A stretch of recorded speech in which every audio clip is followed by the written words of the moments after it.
Hello everyone, welcome back to your channel will power. क्या आपको लगता है कि हमारा कॉन्स्टिट्यूशन एक फिक्स्ड किताब है जो एक बार लिखी गई और बस ख़त्म? जी नहीं, ये एक लिविंग डॉक्यूमेंट है जो देश के साथ सांस लेता है, बदलता है, इवॉल्व होता है।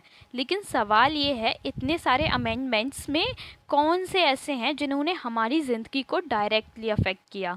आज हम बात करेंगे उन गेम चेंजिंग कॉन्स्टिट्यूशनल अमेंडमेंट्स की जिन्हें जाने बिना इंडियन पॉलिटी की कहानी अधूरी है। तो चलिए शुरू करते हैं एक पावरफुल जर्नी कॉन्स्टिट्यूशन के अंदर छुपे बदलावों। कॉन्स्टिट्यूशन के कुछ प्रमुख अमेंडमेंट्स में से एक आता है 42nd अमेंडमेंट, जो कि 1976 में हुआ था। इसको द मिनी कॉन्स्टिट्यूशन के नाम से भी जाना जाता है। सबसे पहले बात करते हैं एक ऐसे अमेंडमेंट की जिसे लोग मिनी कॉन्स्टिट्यूशन के नाम से जानते हैं। 42nd अमेंडमेंट जो कि हुआ था 1976 में, ये इमरजेंसी के दौरान लाया गया था। इसमें प्रियम्बल में 3 नए शब्द जोड़े गए: सोशलिस्ट, सेक्युलर और इंटीग्रिटी। देखिए, सोशलिस्ट का मतलब होता है समाजवादी, सेक्युलर का मतलब होता है धर्मनिरपेक्ष, और इंटीग्रिटी का मतलब होता है अखंडता।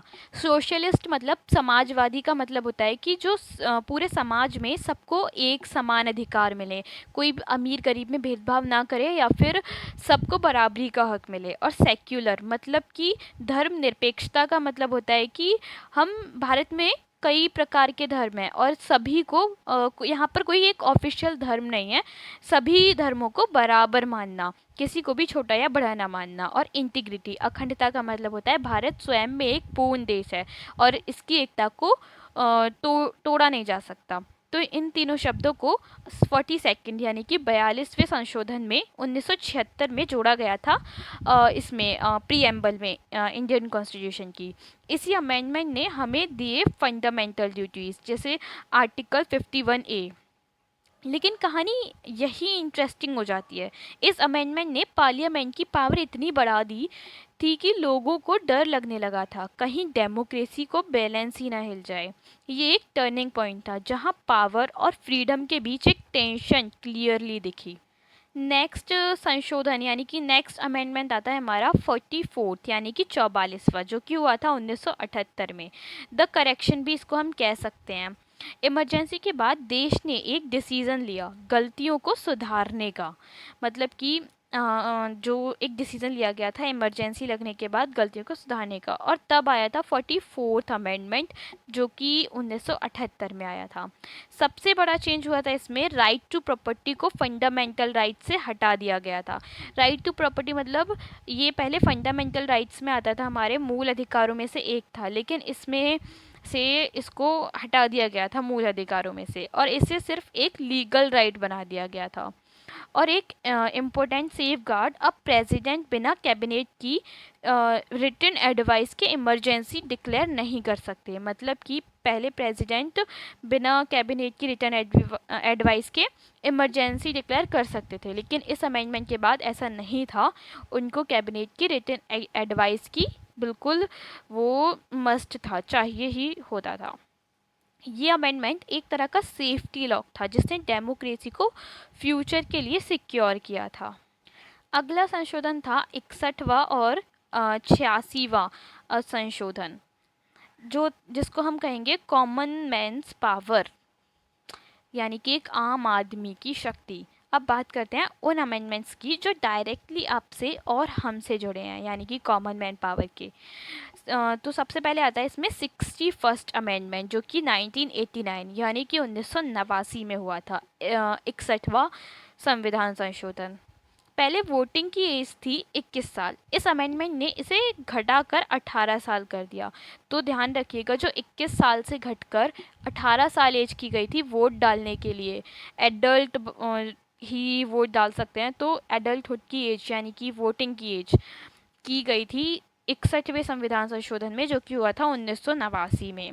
सोचिए अगर ये चेंज नहीं होता तो आज का यूथ इतनी स्ट्रॉन्ग पॉलिटिकल वॉइस नहीं होता। सही बात है, क्योंकि जिस तरह से ग्रो करते हैं बच्चे उसी तरह से वो समझदार भी बनते हैं। इसी में नेक्स्ट आता है 86 अमेंडमेंट जो कि हुआ था सन 2002 में। इस अमेंडमेंट ने एजुकेशन को बना दिया एक बेसिक राइट, यानी कि आर्टिकल 21A के अंदर 6 से 14 साल के बच्चों के लिए फ्री और कंपलसरी एजुकेशन इसमें देने की बात कही गई थी। 86वां अमेंडमेंट हुआ था 2002 में। ये बहुत इंपॉर्टेंट है क्योंकि ये अक्सर बहुत सारे गवर्नमेंट एग्ज़ाम्स में पूछा जाता है। हर एक एग्ज़ाम में आता ही है मोस्ट ऑफ द टाइम इसका क्वेश्चन कि 6 से 14 साल के बच्चों के लिए कौन से आर्टिकल में सुधार किया गया था। तो ये 21A आर्टिकल में आता है और जो संशोधन हुआ था ये 86वां संशोधन था जो कि सन 2002 में हुआ था। ये सिर्फ एक लॉ नहीं, ये फ्यूचर को शेप देने का फाउंडेशन है, क्योंकि पढ़ेगा इंडिया तभी तो बढ़ेगा इंडिया।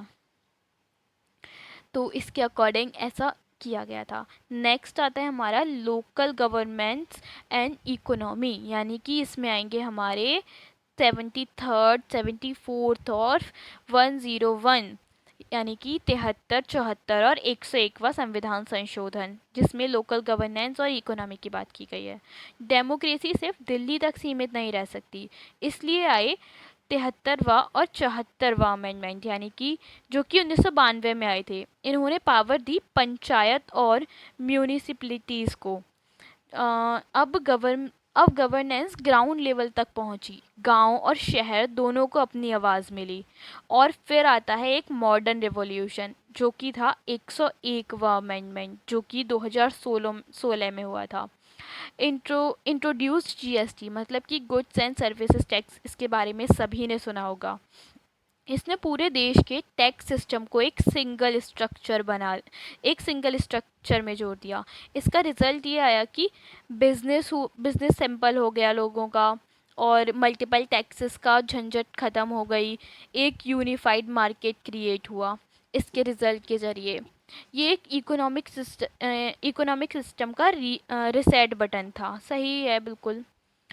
तो दोस्तों ये थे वो अमेंडमेंट्स जिन्होंने इंडिया की डायरेक्शन ही बदल दी। किसी ने राइट्स को डिफाइन कर दिया, तो किसी ने डेमोक्रेसी को सिक्योर किया, और किसी ने आपको पावर दी। अब सवाल आपके लिए है, इनमें से कौन सा अमेंडमेंट आपको सबसे पावरफुल लगा, और क्या आपको लगता है फ्यूचर में किसी नए अमेंडमेंट की ज़रूरत है? कमेंट सेक्शन में अपनी राय ज़रूर बताएं।